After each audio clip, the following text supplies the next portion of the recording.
İstedim teslim olmayı kollarına, ama teslim oldum şehrin karakollarına.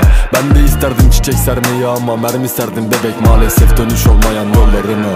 Anlamam ki aşktan, anlarım ateş etmeyi, plakasız bir araçtan. Sosyetede etiketim tas tıraştan, her şeyi sil baştan. Vazgeç bu inattan, eskiden silahtan rahatsızdım, artık rahatsızım patlamasını flaştan. Herkes bir gün öldürür sevdiğini, gülümsediğini görmeden gitmem sevgilim hayattan. Seviyor çıkması için kaç tane daha papatyayı yere kopartmam. Aramızda dağlar, son defa dönmek mi?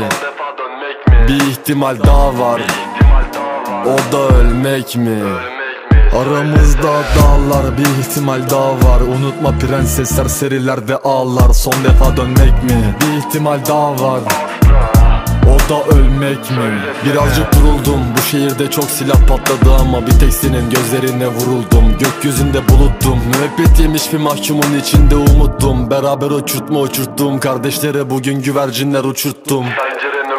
Sen uzun bir yolsun, ama ben yorgunum, kalmadı yürüyecek halim. Seni unuttum gün benim öldüğüm gün olsun. Aramızda dağlar, son defa dönmek mi? Bir ihtimal daha var, o da ölmek mi? Aramızda dağlar, bir ihtimal daha var. Unutma prenses, serserilerde ağlar. Son defa dönmek mi? Bir ihtimal daha var, o da ölmek mi? Birazcık duruldum, bu şehirde çok silah patladı, ama bir tek senin gözlerine vuruldum. Gökyüzünde buluttum, müebbet yemiş bir mahkumun içinde umuttum. Beraber uçurttuğum kardeşlere bugün güvercinler uçurttum.